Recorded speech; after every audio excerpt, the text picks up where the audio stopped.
In this video, I'll be showing you how to review for disapproved ads and make changes so they can be approved. This is something we're going to want to do every week. We're going to do this at the ad level, and the date range we're going to set is approximately 4 weeks. So to get started, we're going to go to the ad section.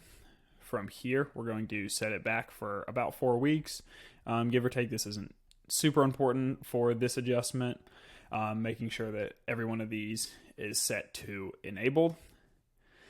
And from here, we're going to go over to status. This is where you will see if your ad is currently up and running or if there's any reason for it not to be running.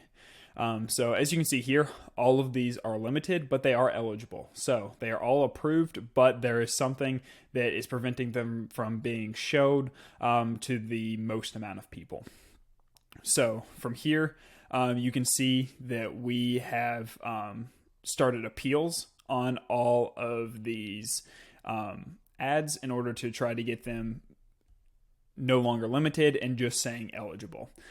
So if there's no issues with your ads, it'll just say eligible and then you're good to go. You can move on. If your ads are ineligible, they'll typically be red text, which means they are not showing at all. So if you see red text in the status column, that is something that needs to be fixed immediately.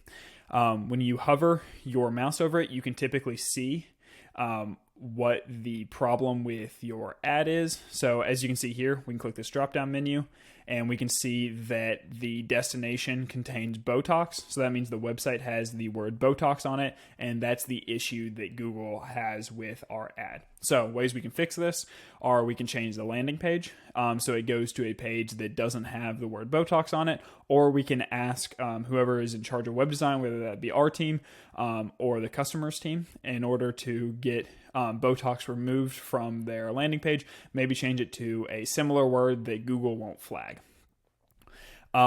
Restricted medical content, as you can see, we already put an appeal to get this fixed, but what this means is that we probably have a term in our headlines or description that Google does not want to be shown on its platform. So what we're going to do is scroll through here and look through potential issues that Google could have with our account.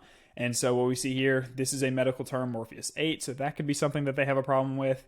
It's also a potential issue that it's in the description. So Evolve X could possibly be a medical term that they have a problem with. One thing with Google that is extremely annoying is when you view details, sometimes they won't tell you the exact problem. Other times they'll tell you the exact word that's showing in your headline. Like if there's a trademark issue, it'll tell you the trademark you're violating, and you'll just need to remove that from your headlines. That's the most common problem that we see when we get these warnings from Google. But if they don't tell you exactly what's wrong with your account, what you'll need to do is read the policy, go through it pretty quickly, just do a brief overview, see if you see anything that would relate to your ads. And then if you find the issue with it, you'll need to go in, change the headline, come down here, click Save Ad.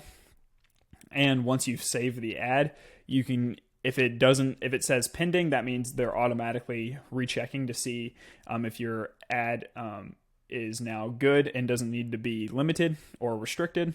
But if it doesn't say pending, what you need to go down here is click the appeal button and then tell them whether you made the change to comply with their policy, or if you didn't find a problem with your ads, you can just put dispute decision and basically saying, hey, Google, I don't think we have any problems with our ad. Can you recheck just to make sure there's no issue here? Once you do this appeal, they will typically get back to you within like a week or so. But if they choose not to unlimit or unrestrict your ad, you'll need to reach directly out to support up here in the help section. And you'll want to try to either schedule a call with your Google Ads expert to see if they can get that issue removed or that issue fixed, or you can go down here to contact us. and contact them that way. But that is a last resort. You always want to try to go through their automated process, as it's much quicker and less annoying than talking to their people. So that's a quick overview of how to review disapproved ads and make changes so they can be approved. Once you've done all the changes that you'd like to make, we obviously recommend that you put in any adjustments that you've made right here, so that way it's easy for you to go back and look and see what changes have already been made, so that way you don't accidentally do them twice, or so you can review them in the future to see if they need to be undone. And I appreciate you watching this video, and we'll see you in the next one.